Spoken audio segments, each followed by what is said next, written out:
I'm here to give you the full story on ngundeng bong's origin. Thank you for the participation. You all given very good submissions, and I'm proud of every single one of you that tried to participate in any way possible. ngundeng bong's story started like any other story. It started with two young people trying to settle together and be a family. And this man, his name was Will Chan, and he comes from the Bull community of the north section, and these people are in Mayom in Bantu. So Will Chan likes a lady called Nyeyel Malwal, my elder sister. Just kidding. Nyeyel Malwal was from the Lung section community of the Gadbal of the Lawnwer community. So he liked this lady and they got engaged. These people got engaged and they were supposed to move in as a family. But sadly, shortly after the engagement, this man was struck by lightning.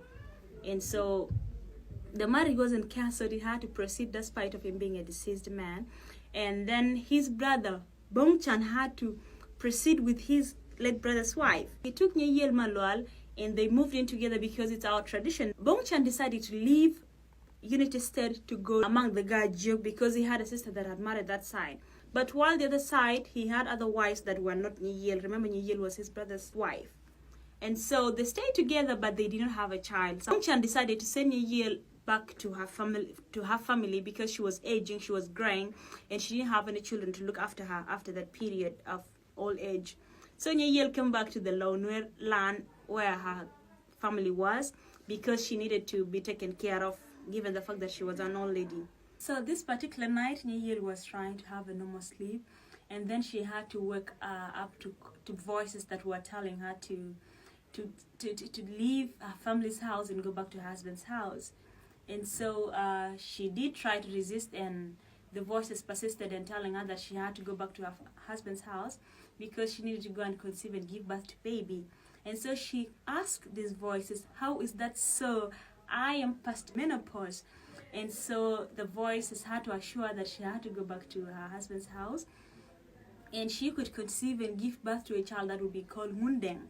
So ngundeng is loosely translated to given by deng. Ngun is to be given something, but then deng is a god. So the child would be called ngundeng. And so Nyeyel had to obey the voices and she went back to her husband's house. That is Bong's family house. And so when she was at Bong's house, she told him the narrative immediately. They did lay together one time and she conceived. So she had her baby growing in her womb, and then she started developing the bump. And so people waited. They thought she was actually healed because nobody expects an elder woman to conceive. At that time, she was past 40 years and she was very old. And so the night started from 1 month, counting up to the 9th month. And at that particular point, if it were to be a miracle, people expected her to give birth. However, she did not give birth at the 9th month. So the 10th month went, 11th, and the 12th, making it a year.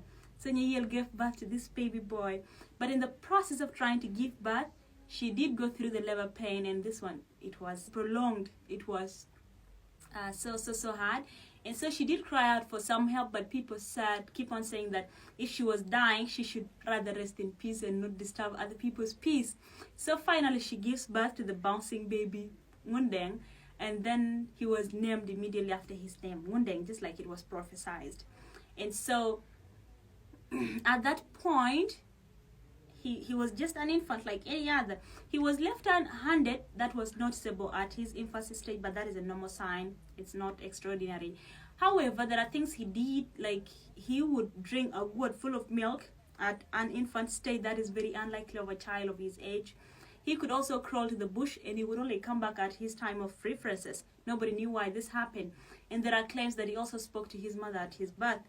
And these are some of the signs that showed he could be extraordinary later on. So ngundeng continued to flourish within the Gajia community, and when he was a young boy, a lot of signs protruded. He could have a fight with somebody, a verbal fight, and if you wanted to get physical with him, he could tell you that he wouldn't fight you because you would find something that actually fights you. And they say when he would say something like that, you would be dead, like they would find you that you're no longer alive. These were some of the things that he did. So to cut the story short, he was possessed from his time of birth, and that's what people believe. And I personally believe that he was possessed from his time of birth, and it wasn't later on in his life. The question of the discussion today is that We have Unity State and then we have the Gajio community. But ngundeng had to transit to the Low-Nurland where he had to build his mon in a place called Weidang. I've been there myself. You can try going there. It's an amazing place. So my question is that what really happened? What pushed ngundeng out of the Gajio community? Because he was a prominent man. Like, he's a prophet. Most people believe in him. But he didn't practice in his original place of birth. And Low-Nurland is only his maternal place. And it's rare in our culture that a man has to go and grow up in his, or maybe stay with his mother's side of the family. Did he have a trying behavior within the community? Or was ngundeng a wanted criminal? What actually happened? What pushed ngundeng out of the Gajio community? I'll be waiting on all of you. Thank you so much for watching. Until next time.